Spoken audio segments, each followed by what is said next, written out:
Pullman firefighter and WSU nursing student were critically injured in a crash. We have the latest on her recovery and how the community is rallying to support her. And we have breaking news.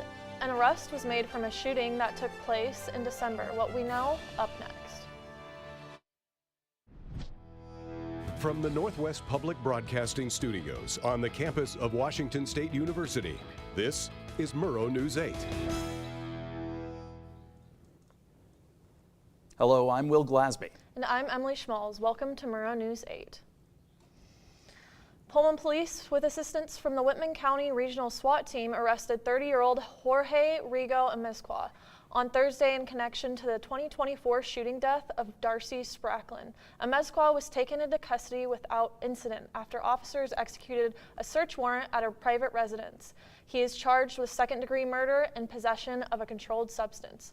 Murrow News 8 will have updates as this story develops. The father of one of the University of Idaho murder victims is doing all that he can to help Idaho legislation enact execution by firing squad on Brian Kohberger. If he is found guilty, Steve Goncalves, one of the 4 murder victims, Kaylee Goncalves, stated, quote, "You don't know until you go through it, man. This is real and it's ugly. And when somebody kills you while you're in bed, you haven't done anything to deserve it. I'll be that person." Speaking of firing squad, on Wednesday, Senate Judiciary and Rules Committee members voted 6-3 to advance HB 37, a bill which would replace lethal injection with death by firing squad as Idaho's primary execution method for death row inmates. A Lewiston man has been accused in the murder of his ex-girlfriend. Joseph Nesbitt could face jail time for the murder of ex-girlfriend Jessica Dalton on Friday, February 5th. Police found Dalton dead at the scene and Nesbitt with a gunshot wound to the head. According to the authorities, Nesbitt lured Dalton to the scene, claiming he wanted to see her dog. A Clarkston man faces multiple felonies after high-speed police chase. In August 2023, Brandon A. Wood led police on a high-speed pursuit. Wood proceeded to crash and flee from police. Police found a backpack belonging to Wood that contained fentanyl, firearms, and cash. Wood had 6 priors and had active warrants during the time. The case remains under investigation. If you've gotten a call saying you've missed jury duty, you're not alone. Recently, there's been a surge of scam calls in Pullman. Reporter Ella Kastner has more.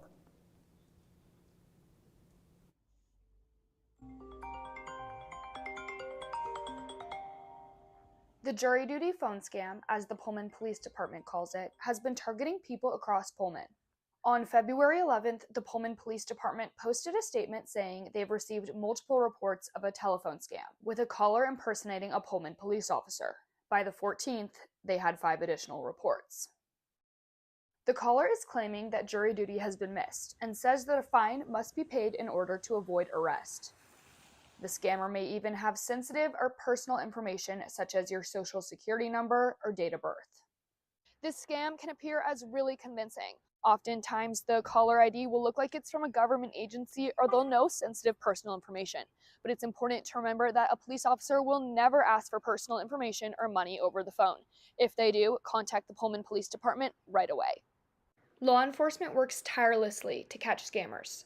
But as Patrol Corporal Joseph Kastner explains, internet crimes are notoriously difficult to trace, and there's only so much they can do to track down the perpetrators. It's so easy now to spoof phone numbers, email addresses, things of that nature. Even if we do try to track things down, and the times that we've done them in the past and applied for all the search warrants and really followed it through, a lot of times they wind up either being from internet chat rooms or overseas. In the end, it's up to the public to stay informed and avoid falling victim to these scams. If you wish to confirm whether the Pullman Police Department or another government agency is trying to reach you, you can call the department or stop by the station at any time. Reporting in Pullman with Murrow News 8, I'm Ella Kastner. A local firefighter and WSU nursing student is in the hospital and on the road to recovery today after colliding head-on with a semi-truck earlier this week. According to the Pullman Fire Department, firefighter PETA was driving home Monday morning from a 48-hour shift when the accident happened. The department says an online fundraiser has been set up to support PETA's medical and rehabilitation costs. 3 empty buses exploded on the southern edge of Tel Aviv last night. According to the BBC, the buses were parked in an area within the city of Bat Yam. Israeli police believe it was a terror attack and that 2 devices on 2 other buses failed to explode. There were no casualties. In response, Israeli Prime Minister Benjamin Netanyahu has ordered the Israeli military to carry out an intensive operation against centers of terrorism in the West Bank. On Wednesday afternoon, WSU students representing on-campus multicultural organizations gathered at the Terrell Mall to protest recent federal actions by the Trump administration. Specific actions included new restrictions on DEI initiatives, plan to ban multicultural programs, and the intensified deportation process of undocumented immigrants. I spoke to organizers of the event to learn more about the protest.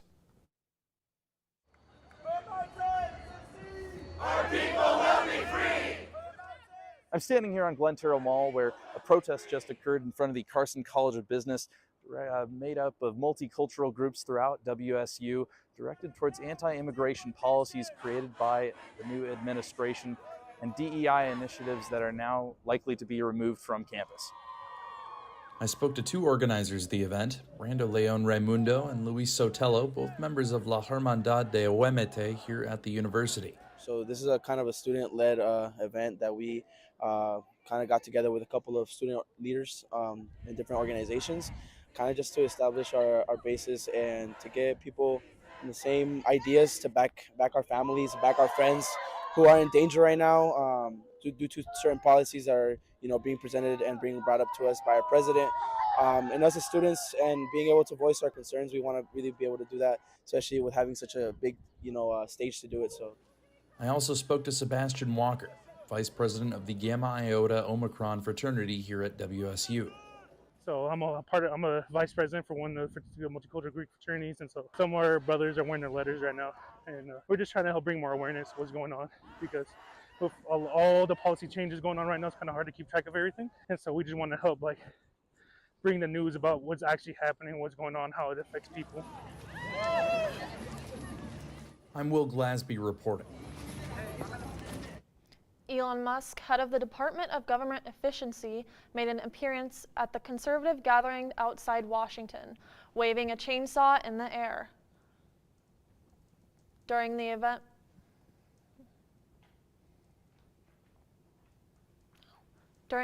Musk showed openness to auditioning the Federal Reserve and accusing Democrats of treason, stating this chainsaw is for bureaucracy.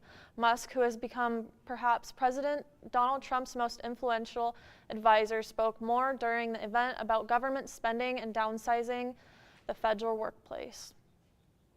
Washington State's K-12 schools chief Chris Rakedahl is telling schools not to change their diversity, equity, and inclusion DEI programs in response to a Trump administration command that schools must stop using race in decisions or risk losing federal funding. Rakedahl stressed that DEI is essential to Washington's education system, and the state may take legal action if federal funds are threatened.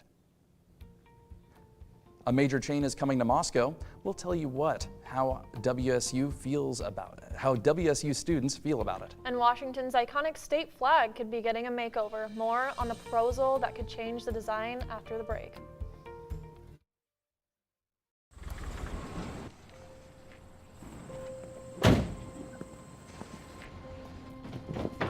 Dad, they took over my bedroom. Come on, come on.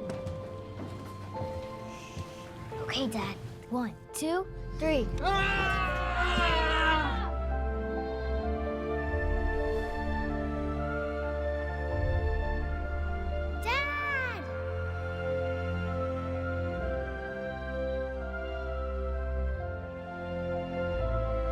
You saved me. Dad? Are you okay? I'm fine, dear.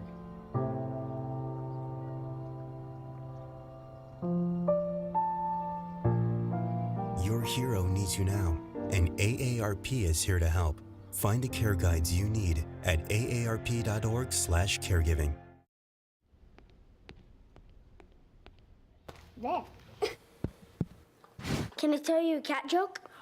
Just kidding. Why did the girl ask the mushroom to dance? Because he was a fun guy. What do you call a pig that knows karate? Pork chop. Why was the basketball court all wet? Why? Because the players kept dribbling all over it. Can I tell you another one? So how does a tissue dance? Put a little boogie on it. What's Beethoven's favorite fruit? Banana. What is a boxer's favorite drink? Fruit punch.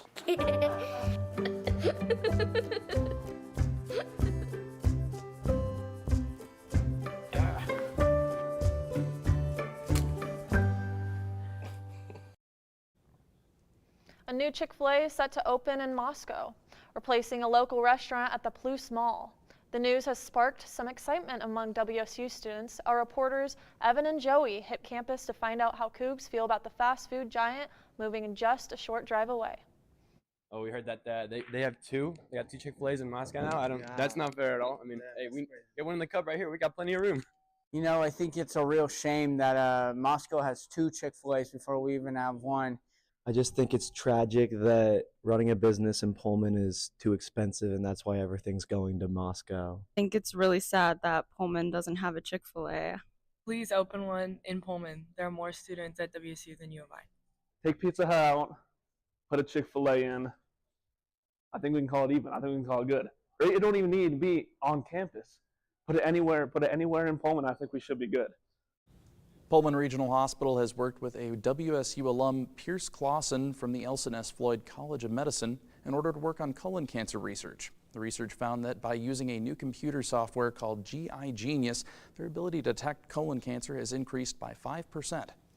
Deductions, filing status W-2. Do students know what these terms mean? Our reporter Avian reported on W-2 with students. Season is upon us, and I went around campus asking students if they were properly taught prior coming to college on how to file their own taxes. I would say no, but I think that's like a hot button topic amongst a lot of college students. And honestly, even through K through 12, they have this conversation as well, whether it would be appropriate to teach seniors or juniors how to file their taxes. I do not think I was adequately prepared for doing taxes college because I never took the classes for it, but it also was something that never interested me, so I never really learned how to do it. I also asked students whether or not they were filing taxes this year. Where would they go, online or in person, in order to get those taxes filed? So if I was to go anywhere to file my taxes right now, I've heard about some online websites that do it for you. Some I don't know, they do it automatically for you or something. If I had to do my taxes, I honestly don't know where I would go. Maybe I would call my mom and ask something like that, saying, where should I go? Mostly because I don't even know what the outlets are for doing your taxes or getting help with your taxes. Students may not know how to do their own taxes, but they do know that they can go online for assistance rather than take a pen and paper approach to make it less taxing on themselves. This has been A.V. Martinez reporting. A new bill in the State House of Representatives would establish a committee to officially redesign Washington's state flag. A public hearing was held on Tuesday to hear comments on the proposal. Should the bill pass, a new design would be created by July 2028 and a referendum would be held to decide if the design should be adopted. I don't know about you, Emily, but I'm happy the snow is finally melting.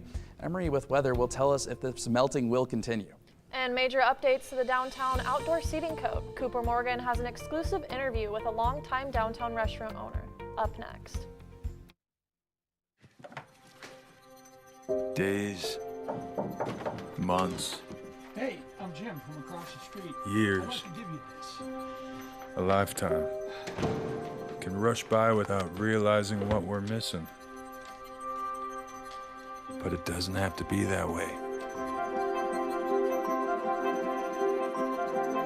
We have a choice to take action. Visit maketheconnection.net to find out more.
Can I tell you a cat joke?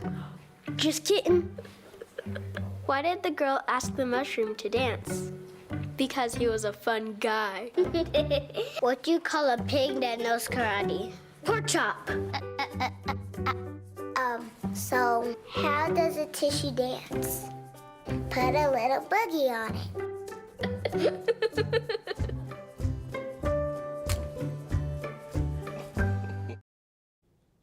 Consultant team Welch Comer will lead a study aiming to reduce freight traffic on Main Street following last year's construction. Welch Comer heard the community's thoughts at an open house in City Hall yesterday. The team is hoping the study will be finished by June. Our reporter Cooper Morgan is on Main Street right now. He has a story that will impact downtown business owners. Thanks, guys. Yeah, I'm here downtown where local businesses are a little bit frustrated with the new right-of-way code that City Council introduced. And especially after that first draft, there were some insurance problems and cost problems, which still exist, and they're a little bit frustrated. Here's more. Downtown Pullman is finished. But according to business owners, there's still a lot of work to be done. We were never contacted. I'm very opposed to this proposal because it is a barrier for many businesses. But I have concern about the immediate financial impact. On the corner of Main and Grand Avenue, the popular spot Rico's Pub is open 365 days a year. The owner, Tani Shumlas, says that to stay afloat, providing options like outdoor seating is essential. It's vital. We need to stay competitive, and one of the things that we did that kept us competitive, that kept income coming in year-round, especially since we don't have AC, was having that outdoor area. Which is why the new right-of-way code had Pullman business owners flocking to the most recent city council meeting. The old code was stricken and replaced by a new code that provides consistent rates and definitions for uses of the new sidewalk. This includes year-long outdoor seating like that found at Rico's Pub. The problem? Well, Shumla says the issue of insurance for one. The original draft of the code, before being changed at the meeting, had proposed an increase in insurance coverage from $1 million to $2 million. And that would have been like asking us to pay $1,000 more a month. After being resolved, Shumla says the ongoing issue, however, is regarding rates, specific fees for specific sidewalk uses. Imagine I want to host a local 5K running through downtown, or even just put up a bake sale outside of my business for the day. Let's say it would take me $20 to do so with the permitting. The problem with that is that if I'm the owner of, for example, a coffee shop, for example, and I wanted to put out tables and chairs every day of the year for 365 days a year, it would still only cost me that same $20. Now, in reality, that code actually requires $245 for the processing fee, no matter the time or the use. City Council members urge the committee to go back and find efficiencies to potentially lower that cost. For now, downtown businesses await the next City Council meeting and some more communication from the city on the issue. In Pullman, Cooper Morgan, Murrow News 8. With it beginning to warm up, the Pullman police have issued a weather warning stating that snowmelt and rainfall may result in flooding over the coming days. You can help by clearing storm drains blocked by snow or ice, as well as reporting areas where water is pooled over the roadway. Well, it is warming up, but it seems that winter is still rearing its ugly head with that flooding. Emery, how's the weather looking out there? Yeah, Will, well, Mr. Sun is coming out to play just a little, meaning the snow will go away eventually. As you check out today's weather forecast, we've got a high of 38, moving on to tomorrow already, a high of 42, low of 38. So already you see those temperatures beginning to rise from the frigid temperatures we had previously. And of course tomorrow, some rain, but still better than snow if you ask me. Now, moving on to the state map. Over in Olympia, Seattle, west side, it's raining. When does it not rain over there? I know, that's where I live. Yakima, 43, high, not too bad, a little cloudy. Tri-Cities, 46. And you look over to us in Pullman, and we have sunshine, just the only city on the map with some sunshine, a high of 38. You know, could be worse, certainly. Now, 5-day forecast. We've got 42 tomorrow with some rain, more rain, more rain. Even more rain. The rain keeps coming, but the temperatures keep on a rising. 47 on Sunday, 49 here on Monday, 46 Tuesday, 48 on Wednesday with some more sunshine. So while we aren't exactly dealing with many snow anymore, we're at the very least getting warmer temperatures, but you know, we've got the rain. Back to you guys at the desk. Both men's and women's basketball have an important game tomorrow, and they'll be honoring who they'll be honoring at those games. And the Cougs baseball team are looking to get in the win column for the first time this season. We'll let you know who they are playing and what to expect. There was an old woman who lived in a shoe. She had so many children, she didn't know what to do.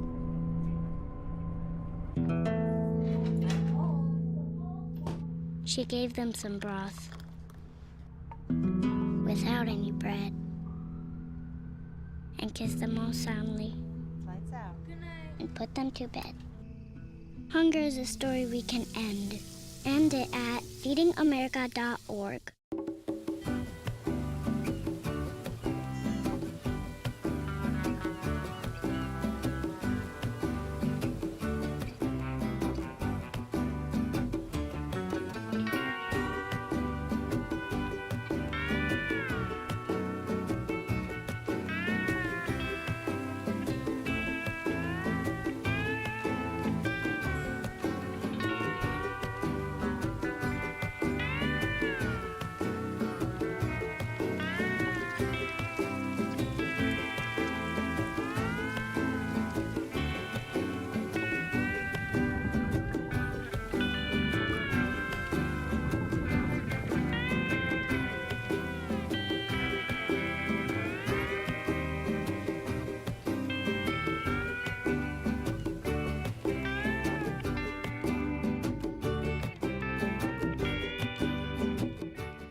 So, I just moved in with his family, and it's embarrassing.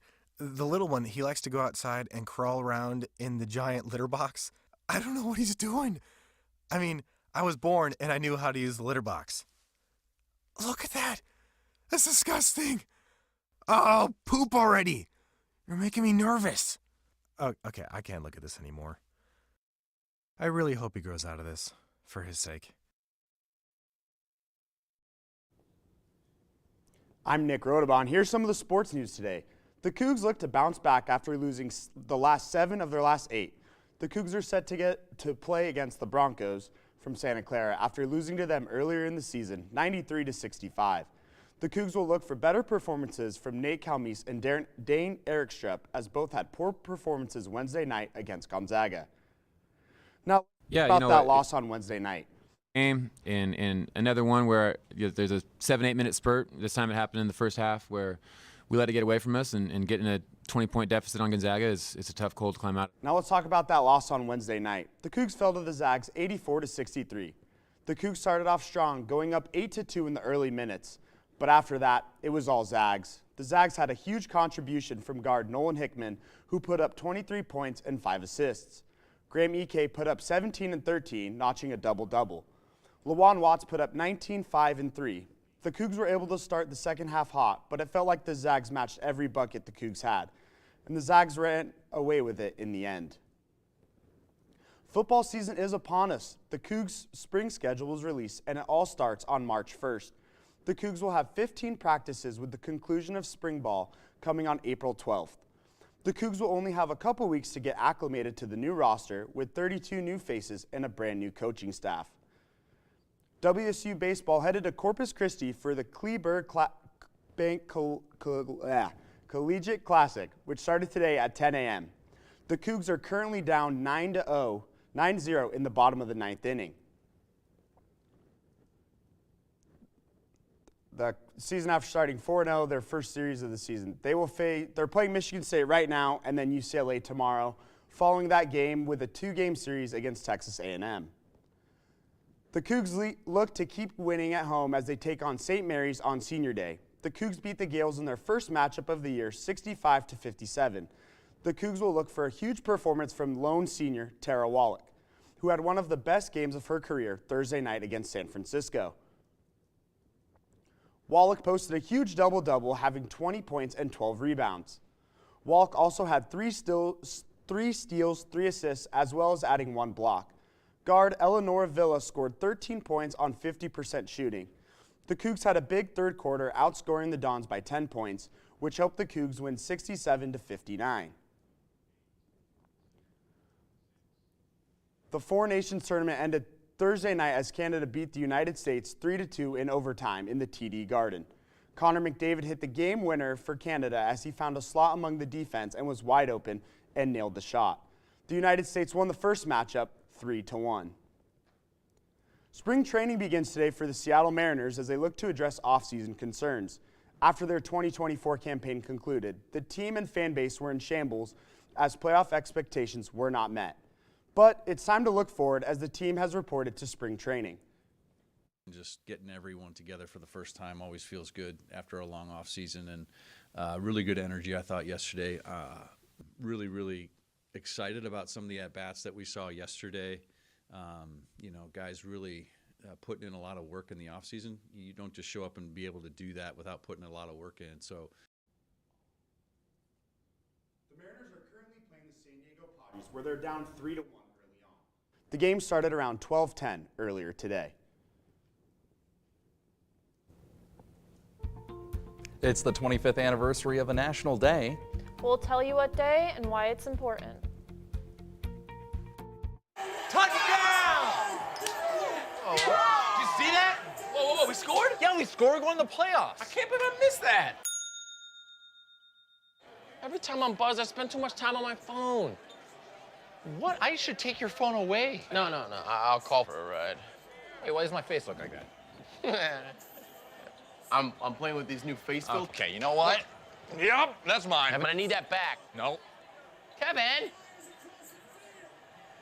Jordan knows he shouldn't eat this entire bowl of nachos, but tonight he's earned that right. Because a few hours ago in the middle of happy hour, he recognized a sign. Not from the gods or a bolt of lightning, but from a double heart, a kissy face, and a fourth ha in ha ha ha. That's when Jordan knew he was buzzed. So when it was time to go, he got a ride home instead of driving. Be a legend like Jordan. Recognize your buzzed warning signs and get a ride home. Buzz driving is drunk driving. Yo, Scott. Hey. I'm heading out, man. You want to ride? No, I got my car, but I actually really need to go to the bathroom. Oh, you know what? I was just in there. The line is like 10 people long. You know, I think I'll just...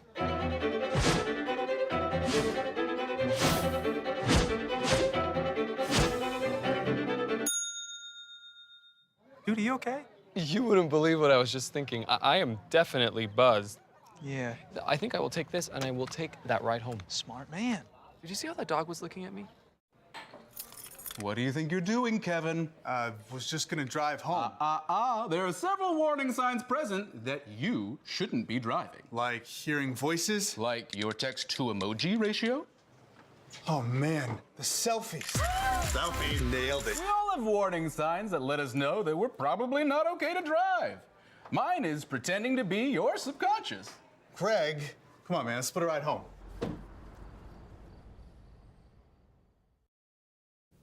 For those who know more than just one language, you may be interested in hearing that today is Language Day, officially International Mother Language Day.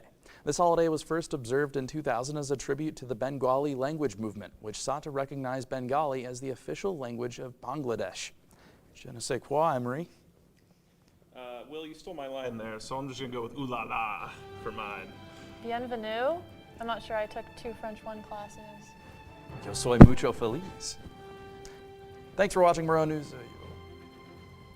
Thanks for watching Murrow News 8. Make sure to follow our socials.